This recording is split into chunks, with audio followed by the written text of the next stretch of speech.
Namo Buddhaya, meritorious Dhamma friends. Ordinary living beings fail to understand the true nature of life. They live according to their own realization and what they have understood about the world. Usually, people try to follow others. So, they try to look at someone else and live according to how other people live. So, a lot of people are living with their own uh, beliefs and they try to follow what ordinary people follow. It's very rarely a person follow the Buddha's path or maybe live a virtuous life. It starts from the school, it starts from the college or maybe from the university. So most of the teenagers, they tend to experience happiness by uh, organizing parties, then by uh, going to see beautiful places. So like getting together with a lot of friends and visiting sacred places, visiting religious teachers, and visiting temples is very rarely done by, extremely rarely done by children and by young adults. So, since the most important things that should be done as adults, as young adults, when it is not done, the most beneficial things that should be done in the right age, when that is not done, they grow with their own understandings and they grow with the knowledge that they get from the school, just from the ordinary subjects that they learn, and with some basic few qualities, just some with basic manners, like basic things like maybe saying sorry for something that you have done, apologizing, and then try to seek happiness or maybe solutions through the law of a country rather than thinking in a way that is good for you and good for others, rather than putting yourself in another's place. We might just seek uh, a safe living and a protection through the rules and regulations that are imposed by a government. So with this nature, what happens? uh, the society, the message that comes from the society is, if someone gets angry, the message that comes from the society is not loving kindness. Then the solution for sadness or for sorrow is not understanding the impermanence nature or a solution to be detached. The solutions could be mixing with their friends and going out for a dinner and going out to watch a movie or spend time in a way that, again, when they lose their friends to share their suffering, and they might feel lonely when they don't get to meet those friends who help them to overcome suffering. And then yet when you are not with your friends, when you're all alone back at home, when you come back home again, you will feel sad. So that happens because when we don't understand the proper way to overcome suffering. So the message that we get from the society is not sufficient enough to be happy in face of separation from loved ones. When we separate from loved ones, we try to find another loved one, we try to talk to another person and try to overcome that suffering.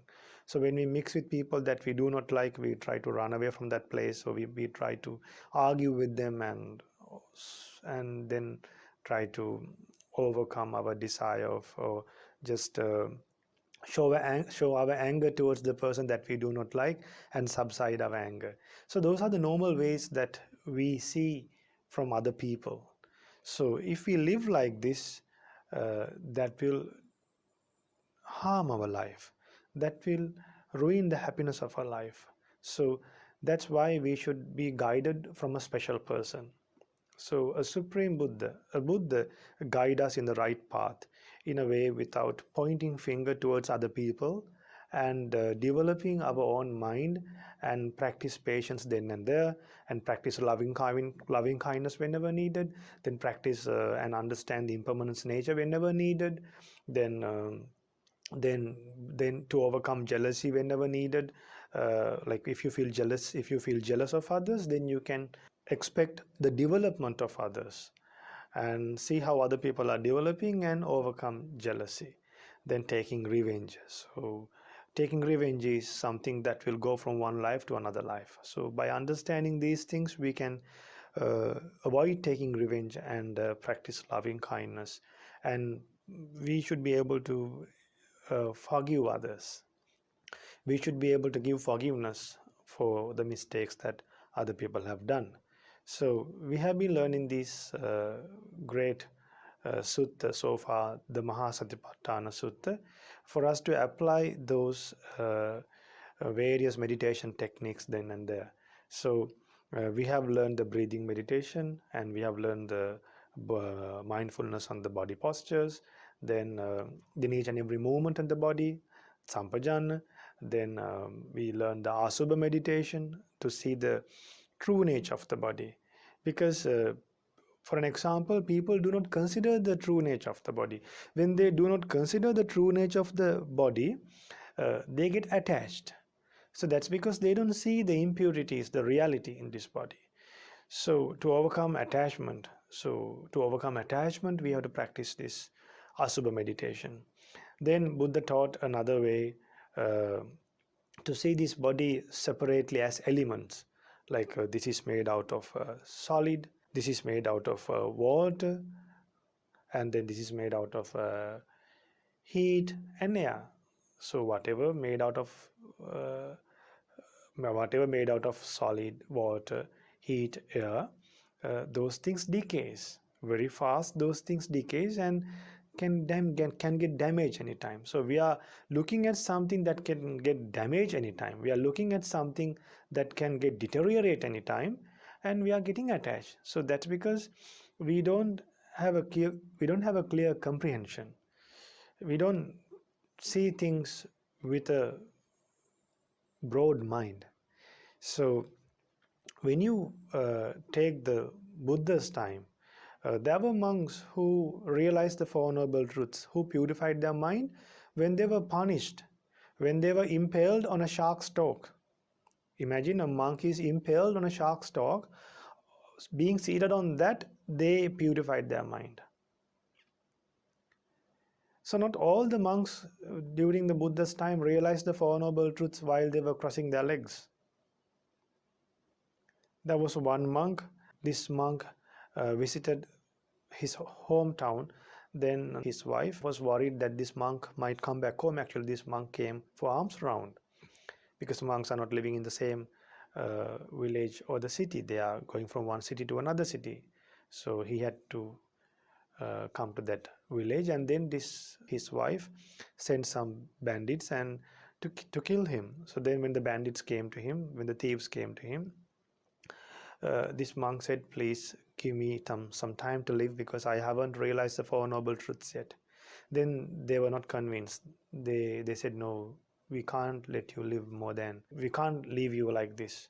Then the monk took a huge rock, and then the monk damaged his knees, both knees, from that huge rock. And then he asked the thieves, now what do you think? Now will you let me, now I can't walk anymore, will you let me to live at least for a few hours until I realize the Four Noble Truths? Then the thieves agreed. So that monk, he damaged his own knees just to convince the thieves that he can't walk anymore, and with that great pain he realized the Four Noble Truths. So imagine how powerful the Buddha's teachings are. Even when a person is suffering from a severe pain like that, he is still able to realize the Four Noble Truths. So we are learning such a great Dhamma, such a powerful Dhamma, that can help us to realize the Four Noble Truths even in any hard situation. We can purify our mind to a great extent even in any hard situation. No one is here impaled right now. We are all living home peacefully, just think we are just locked down. So use this valuable time to practice this wonderful Dhamma, and then realize the Four Noble Truths. So first of all, let's go for refuge to Buddha Dhamma Sangha and observe the five precepts and learn a few suttas that was taught by the Buddha for us to make it easy for us to practice mindfulness. Namo tassa bhagavato arahato samma sambuddhassa. Namo tassa bhagavato arahato samma sambuddhassa. Namo tassa bhagavato arahato samma sambuddhassa. Buddhang saranang gacchami. Dhammang saranang gacchami. Sanghang saranang gacchami. Dutiyampi buddhang saranang gacchami. Dutiyampi dhammang saranang gacchami. Dutiyampi sanghang saranang gacchami. Tatiyampi buddhang saranang gacchami. Tatiyampi dhammang saranang gacchami. Tatiyampi sanghang saranang gacchami. Sadhu, sadhu, sadhu. To observe the 5 precepts, say after me. I observe the precept of abstaining from killing beings. I observe the precept of abstaining from stealing. I observe the precept of abstaining from sexual misconduct. I observe the precept of abstaining from telling lies. I observe the precept of abstaining from taking intoxicating drinks and drugs. I follow these precepts for happiness in this life, for rebirth in heaven, and to realize the Four Noble Truths in this Gautama Buddha's dispensation. Sadhu, sadhu, sadhu. Namo Buddhaya, meritorious Dhamma friends. Today you are learning some suttas for you to help to understand the Mahasatipatthana Sutta very well and to practice Mahasatipatthana Sutta with great effort and with wisdom and also with mindfulness. So 3 things are always working together: Atapi, Sampajana, Satima. So one day when the Blessed One was living in India, Blessed One preached a nice sutta, gave some wonderful advices to his own son. The Buddha, before he left the palace, he was married, and he was married to a princess called Yashodhara, and from her this baby boy was born, that is Prince Rahula. So after the Buddha left the palace, after 7 years, when the Buddha visited Kapilavastu, even his own son during his lay life became a monk and later became an arahant. Even Princess Yashodhara became a nun, a bhikkhuni, and became an arahanteri.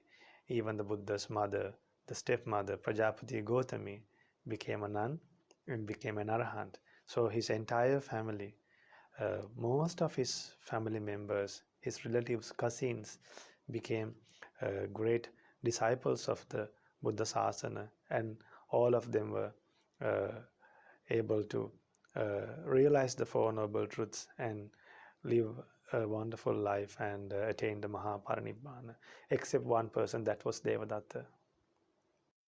So Devadatta was unfortunate to practice Dhamma, but then at the last stage of his life, even Devadatta said, Buddhan Saranang Gacchami, Dhamman Saranang Gacchami, Sangham Saranang Gacchami, and died. So even Devadatta will have a chance in a future birth, even though he committed a, a grave offense, that is an Anantariya, two Anantarika Papakama. So Devadatta will also be able to realize the Four Noble Truths in a future birth by going for refuge to Buddha Dhamma Sangha. So I hope you remember, I remembered y'all, I reminded y'all that practicing this Dhamma, practicing mindfulness is like making a ship for your life. So when you make a ship, when you have a ship, you can put a lot of weight on that, and without sinking, you can go. So the ship will sail. So your life will be moving peacefully. What happens if you keep a stone on the surface of water, it will sink. Even a small stone, if you try to keep on the surface of the water, it will sink. So Arahan Nagasena said that even if you keep a huge rock on a ship, that ship will still sail, will not sink, because the ship can withstand the weight of the rock and it will move. So we have done bad karma in past lives. We have done bad karma in this life. So now to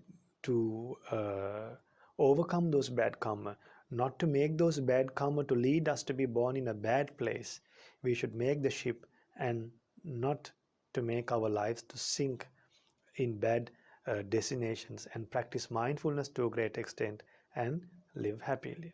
So once Buddha said to Venerable Rahula, meritorious Rahula, you have you gave up attachment to the five cords of sensual pleasures, which is hard to let go, and renounced the household life and entered the Buddha's dispensation with great trust in your teacher, Supreme Buddha.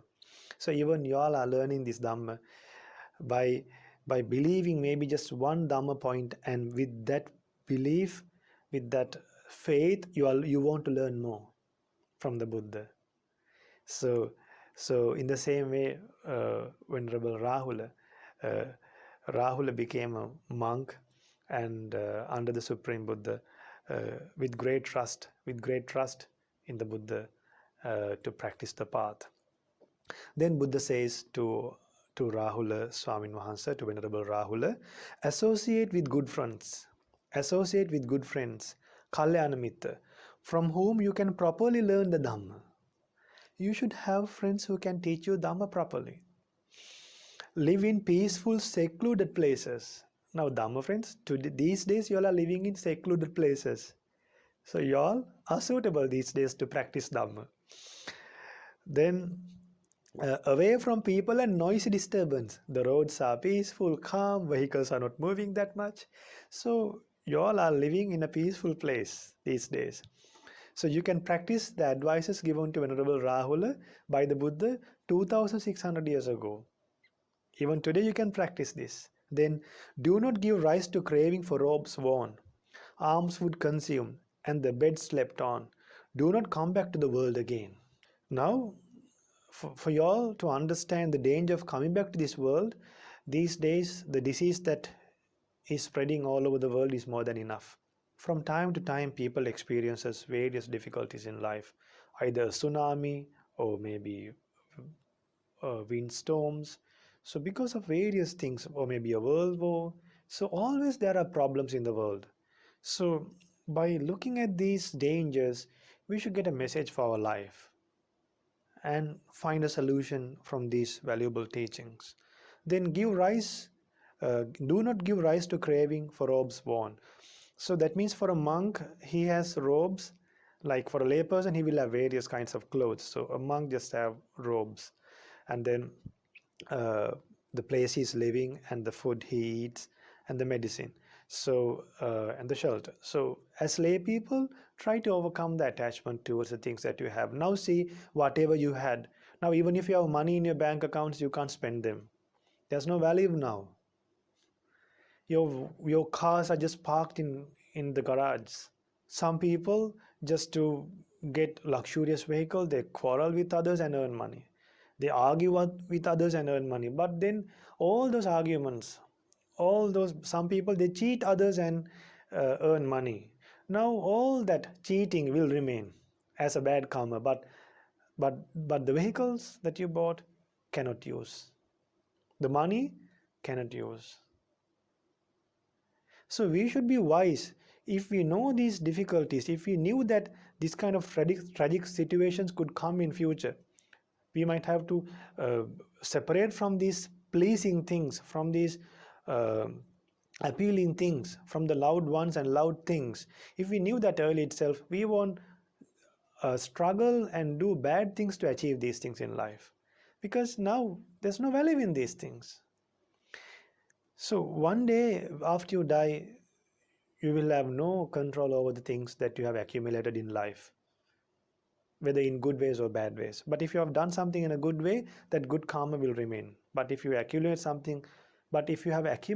something in a bad way, the bad karma will remain, but not the things that you have accumulated. Sometimes not even your children will use them. Why spending such a life again and again by coming back to this world? So try to overcome the craving towards the things that you have by seeing the instability. So try to overcome the attachment towards the things that you have around you by understanding the impermanence nature of those things. Then Buddha preached to Venerable Rahula, protect the precepts you have observed. Restrain your senses. Now, to restrain your senses, we taught you the meditation techniques, to be aware of the breath, to be aware of the body postures. Then we taught you to, when you stretch your arms, when you stretch your limbs, be mindful. Don't let unwholesome thoughts to arise in your mind. That is guarding the sense faculties. Then asubha meditation, to see things, to see the impurities in the body when you see someone. So that is guarding your sense faculties. And then changing the contact. That is changing the contact will help you to guard the sense faculties. Then uh, then also seeing as elements, like Buddha preached. Buddha gave a nice simile to practice asubha meditation. It's like you take a bag full of many sorts of grain, such as hill rice, red rice, beans, peas, millet, and white rice.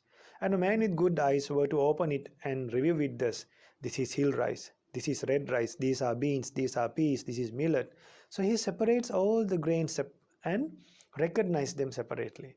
In the same way, you should look at the impurities of the body separately and understand the true nature of the body. Then you can guard your sense faculties. Then Buddha preached another simile to practice the meditation on elements. To practice the meditation on elements, Buddha preached a nice simile there as well. So let's learn the simile for Dhatu Manasikara. That means reflection on the elements. Uh, just as just as though a skilled butcher or his apprentice has killed a cow and was seated at the crossroads with it cut into pieces, so too a monk, so too a monk reflects a monk reflects upon his very body, however it is placed, however it is positioned, and consisting of elements. Thus, in this body there are earth element, water element, fire element, and air element. So then when he sees these elements separately, he don't see the shape of this body. He don't consider the shape of the body or the beauty of the body or the external appearance. Now for an example, imagine you see a beautiful person with a beautiful skin color, skin color, very attractive. But remember that beauty, that skin, how beautiful that skin is, how fair that skin is. That skin has the nature of producing sweat. That skin uh, dust get accumulated on that skin. Then oil get produced on that skin.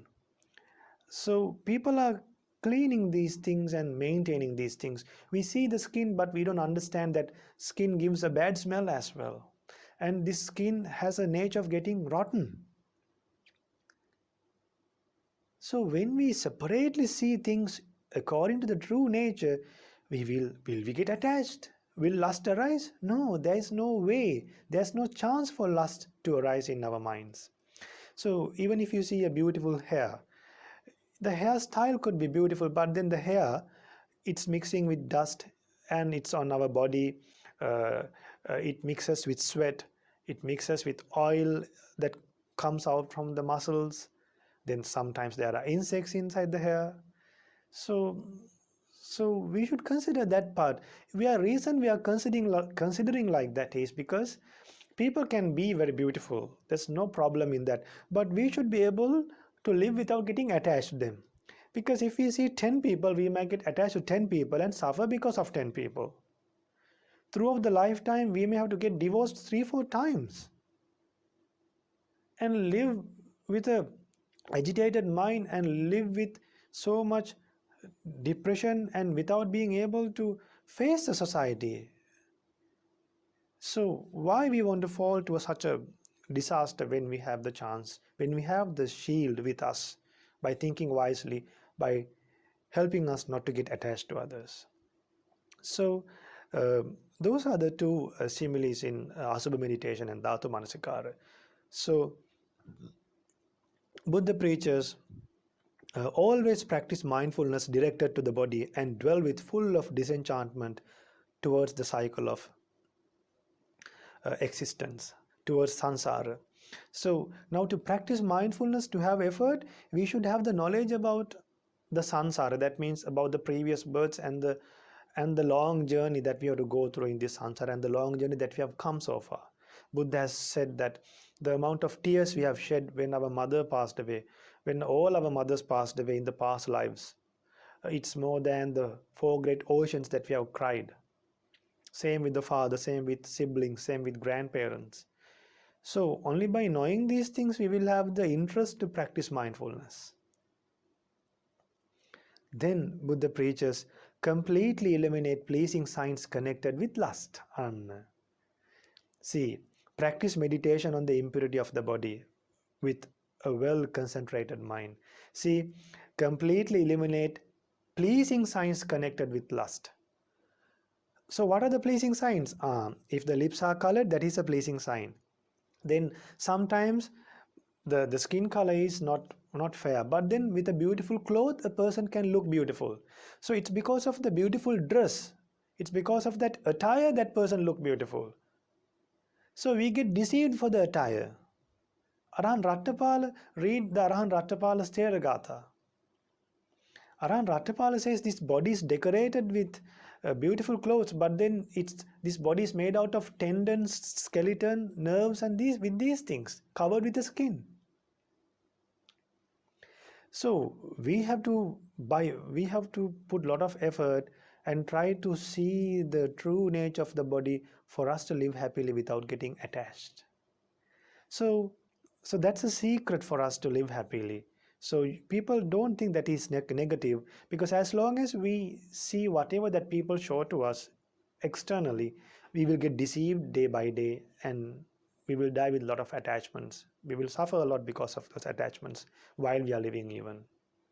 So then the Buddha preaches practice insight meditation devoid of signs without considering any sign to be permanent, pleasurable, or self, and then overcome conceit. Thus freed of all conceit, dwell with a peaceful mind. When you know that things are impermanent, whatever the some people are very proud of things what they have. They are proud with the things that they have. So even that pride will go away and live happily when all these things are practiced in life. So so Buddha gave all these wonderful advices for us to live happily. If Buddha gave this advice to Venerable Rahula, that was his own son before becoming a Buddha, and after becoming a Buddha also, Venerable Rahula became a son by being born from the Buddha's heart. That is, being born from the Buddha's Dhamma, he became a son under the Buddha. So let us practice these teachings in our lives and realize the Four Noble Truths in this Gautama Buddha's dispensation. Sadhu, sadhu, sadhu. Namo Buddhaya.